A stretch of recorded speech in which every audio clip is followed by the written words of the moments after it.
Hello, I'm Simon. Welcome to my workshop. In this video, part of the workshop organisation series, I'm going to be creating a solution for all my hand sanding supplies. Let's get tinkering. I start by emptying my boxes of sanding supplies and organising them. I'll store the sanding belts and discs with their respective machines and throw away some used paper that really wasn't worth keeping. I then organise what remains into full sheets, part sheets, pre-cut material, sanding sticks and sanding blocks. Some of the sheets are from an electric sander that I no longer have, so I cut off the curling sides, these are very old, so that they will fit the sanding blocks.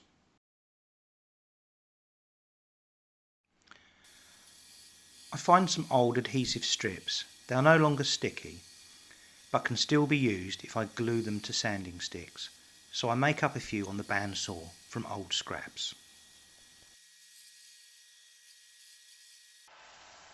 I sand down the sides to remove the saw marks. The bits I can't sand on the belt sander I finish with a sanding stick.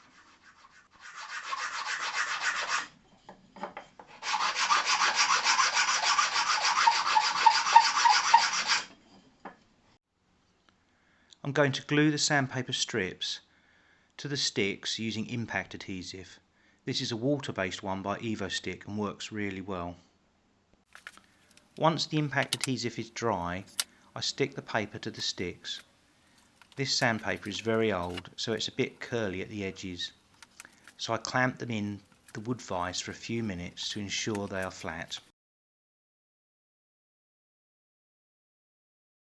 I use an offcut of 18mm chipboard flooring material to make the backboard of the sanding storage station, cutting it to length using my track saw and MFT style table.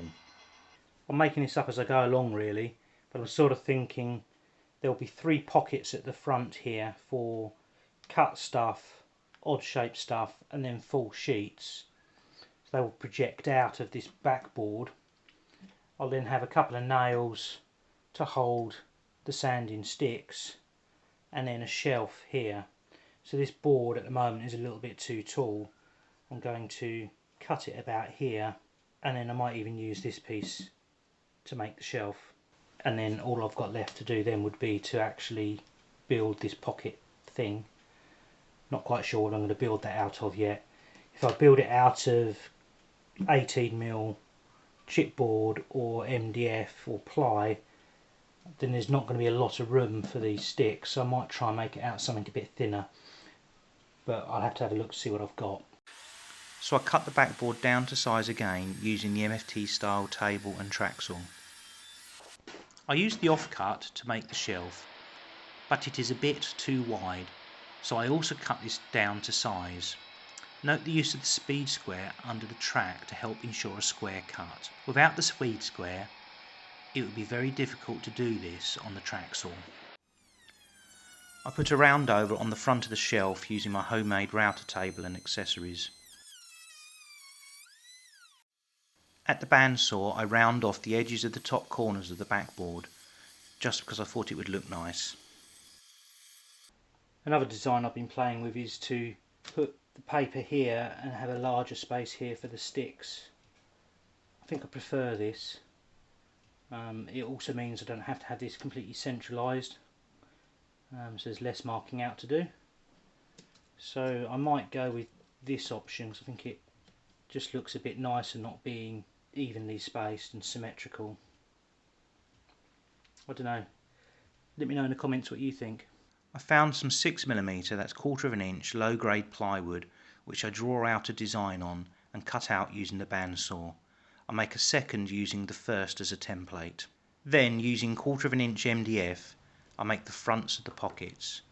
Rather than straight edges I decide I'd like the tops of these pockets to be curved, so use the lid from my shop vac project as a template for the main pocket and cut it out on the bandsaw. Note the MDF has a few battle scars which I make a mental note to repair before painting but then promptly forget. I use my steel rule flexed between a couple of bench dogs to mark a curve in the top of the other two pockets, and then cut them out on the bandsaw. This saw originally didn't come with any form of dust collection. Now with my dust collection mod it works really well indeed. If you have one of these saws, it's worth looking at the video I did on how to make it. I did a dry fit and I really didn't like the gap here and the gap here. So I'd recut this piece so that this now goes in here. I think it looks a lot nicer. I could now start the glue up. You might notice how free-flowing the PVA is. I'd left the lid off once too often and it had become a bit too thick, so I watered it down, but I added a little too much water, so it's a bit runny and uncontrollable. With time it will thicken again. These joints are all butt joints, as they don't need to take any weight. I can now make the base for the pockets using an offcut of chipboard, cutting it to size on the bandsaw, then gluing it up. You can see here how fluid the glue is. Hopefully it will still be okay. I used quite a lot. I've marked the area where these are going to go so I can pilot some holes so that I can add some screws to it once it's all glued. I pilot the holes. I can now begin painting the inside. I'm going to avoid painting the parts that will be glued to the backboard, and I'll paint the rest once it's all assembled. This paint is a waterproof, water-based exterior one-coat paint that needs no undercoat. It applies best on raw material, not so well on previously painted wood. And being water-based, it's easy to clean up. It seems to provide a hard-wearing coating. This tin is almost empty and I'll definitely get some more. I can now countersink the holes I previously drilled. I then pilot the holes in the shelf and did the same for the sandpaper pockets. I can now glue them up. Because of the slightly thin glue, I put the glue on both surfaces and used the screws in the back to locate the sandpaper pocket in the right place, and then tightened the screws to act as a clamp.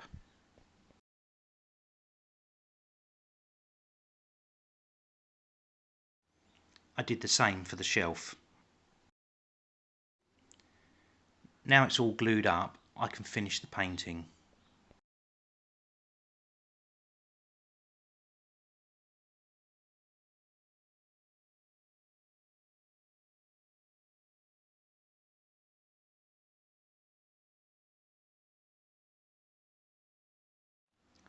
I have to put in some pins to hold the sanding sticks, so I pilot a couple of holes.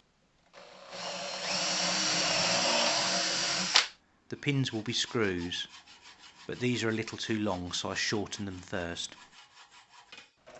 Then screw them into the piloted holes. Using my Proxon rotary tool, I make some lovely sparks to remove the heads of the screws. Finally, I pilot the holes that will be used to fix the sanding station to the wall, and screw it to the wall.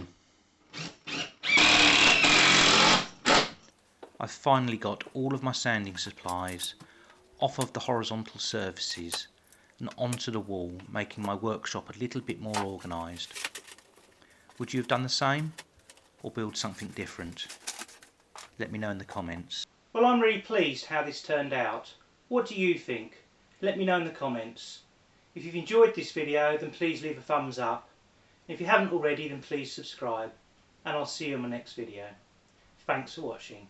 If you like this video, why not subscribe by clicking my logo? It's free, and YouTube will add some of my videos to your feed. Thanks again for watching, and I'll see you soon.